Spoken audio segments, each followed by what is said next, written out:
ರಾಮನ ಜೀವನ ಎನ್ನುವುದು ಉಳಿದವರಿಗೆ ಆದರ್ಶವಾಗಬೇಕು. ಹಾಗಿರುವಾಗ ರಾಮನೇ ತಪ್ಪು ಮಾಡಿದ್ರೆ ಆಗ್ತದ? ಆ ಕಾರಣಕ್ಕೆ ಬೇಕಾಗಿ ಯಾಗೊಂದು ಪೂರ್ಣವಾಗಲಿ ಎಂಬುದಾಗಿ ಕಾತರದಿಂದ ನಾನಿದ್ದೆ. ಇವತ್ತು ಸಂತೋಷವಾಯಿತು. ನಿಮ್ಮೆಲ್ಲರ ಸಮ್ಮುಖದಲ್ಲಿ ಮತ್ತೊಮ್ಮೆ ಸಂತೋಷದಿಂದ ಪೀಠವನ್ನು ಏರುವ ಮನವುಂಟು. ಹೌದೇ? ಆಗಲೇ ಏರೋಣ.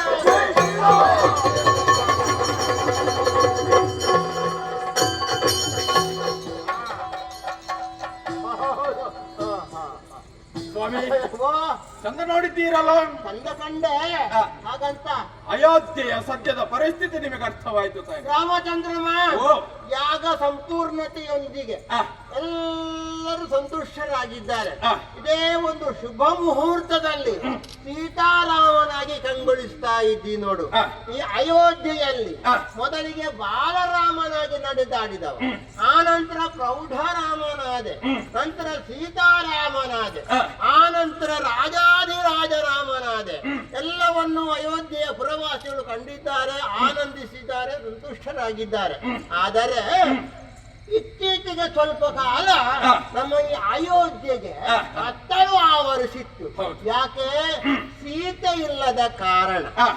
ನಿನಗೂ ಒಂದು ರೀತಿಯ ಮಂಕು ಆವರಿಸಿತ್ತು. ಪಾಪ ಮಾಡಿದ್ದೇನಲ್ಲ? ಪ್ರಸನ್ನತೆ ನಿನ್ನ ಮುಖದಲ್ಲಿ ಇರಲಿಲ್ಲ.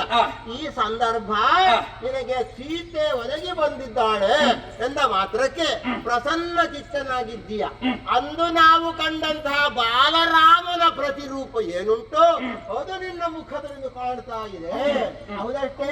ಎಲ್ಲರಿಗೂ ಸಂತೋಷವಾಗಿದೆ. ನಮ್ಮಂದಿರನ್ನು ಕೂಡಿಕೊಂಡೆ, ಸೀತೆ ಜೊತೆಲಿರಿಸಿಕೊಂಡೆ, ಬದಲಾಗಿ ಉಭಯ ಮಕ್ಕಳು ಒದಗಿ ಬಂದಿದ್ದಾರೆ ಎಂಬುದಾಗಿ ಅಯೋಧ್ಯೆಯ ಸ್ವರ್ಣ ಮಂದಿರದಲ್ಲಿ ಅಯೋಧ್ಯಾಧಿಪತಿಯಾಗಿ ರಾಮಚಂದ್ರಮನಾಗಿ ಕಂಗೊಳಿಸ್ತಾ ಇದ್ದಿ.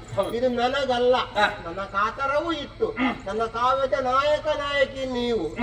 ಇಂತಹ ಒಂದು ಸಂದರ್ಭದಾಗಿ ಬಂತಲ್ಲ ಅನ್ನೋ ದುಃಖ ಇತ್ತು.